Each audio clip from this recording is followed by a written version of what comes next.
अब जो next parameter है वो है आपके पास वाई पैरामीटर। इसको आप एडमिटेंस पैरामीटर भी बोलते हो और शॉर्ट सर्किट पैरामीटर भी।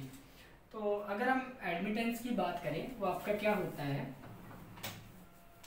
V is equal to I into Z.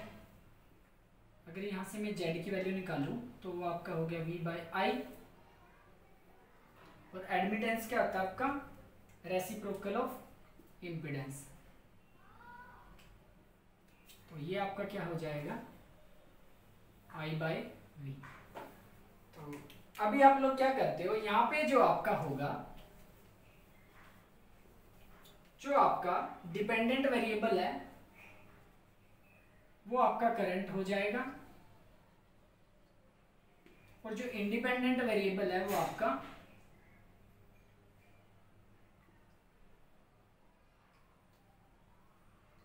Voltage हो जाएगा। तो अगर मैं मैट्रिक्स की फॉर्म में इसको लिखूं तो आपका सबसे पहले जो है डिपेंडेंट सोर्स I1 I2, और यहाँ पे जो आपका एडमिटेंस है Y11, Y12, Y21, Y22। अगर यहाँ से मैं जो इक्वेशन है उनको डेराइव करूँ तो जो आपके पास इक्वेशन आएगी, यहाँ से अगर मैं देखूँ तो जो आपके पास I1 आएगा वो आएगा आपके पास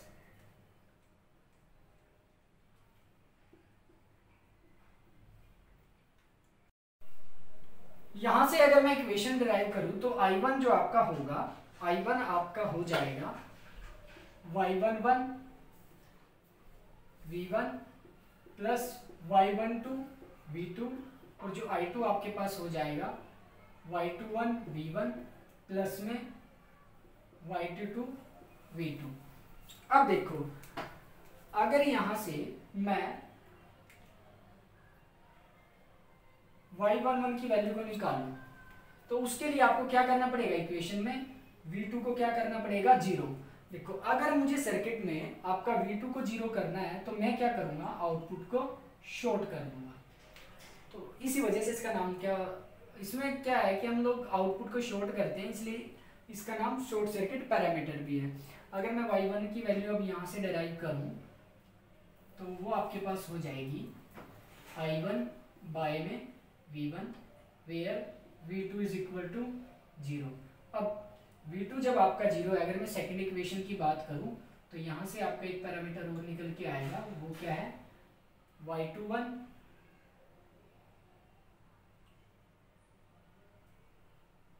ये होएगा I2 बाय में V1 where V2 equal to zero. अब मैं क्या करता हूँ, जो V1 है उसकी वैल्यू को जीरो करता हूँ। तो अब मैं V1 को जीरो करता हूँ तो यहाँ से जो आपका पैरामीटर आएगा वो आएगा Y12, और उसकी वैल्यू आपके पास क्या होगी, I1 बाय में V2 where V1 is equal to zero, और जो नेक्स्ट आपके पास आएगा Y22 सेकेंड इक्वेशन से, उसकी जो वैल्यू आपके पास होगी I2 बाय में V2 where V1 is equal to zero. अभी ये जो आपके पास होता है इनपुट एडमिटेंस, और ये आपके पास ट्रांसफर इनपुट एडमिटेंस, और ये आपके पास ट्रांसफर आउटपुट एडमिटेंस होता है, और ये आपके पास आउटपुट एडमिटेंस होता है।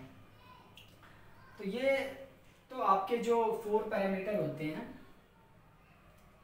वो थे। अभी जो आपके पास अगर इसका इक्विवेलेंट सर्किट ड्रॉ किया जाए,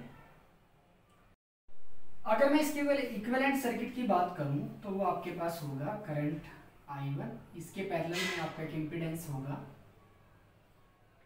उसकी वैल्यू आपके पास होगी Y11, और इसी के पैरेलल में आपका क्या आएगा, एक वोल्टेज डिपेंडेंट करंट सोर्स। यहाँ पे आपका इंडिपेंडेंट क्या है, वोल्टेज, और डिपेंडेंट क्या है, करंट। तो आपका करंट किस पे डिपेंड है, वोल्टेज पर। तो यहाँ पे जो वैल्यू आपके पास आएगी Y12 V1। ऐसे ही अगर मैं आउटपुट इक्विवेलेंट सर्किट की बात करूं तो जो आपके पास करंट होगा वो I2 होगा और उसके पैरेलल में जो इम्पीडेंस होगा उसकी वैल्यू आपके पास होगी Y21 और यहाँ पे जो आपका करंट सोर्स होगा जो कि डिपेंडेंट होगा आपका आउटपुट वोल्टेज पे, जो कि आपकी क्या है V2 Y22 इंटू V2।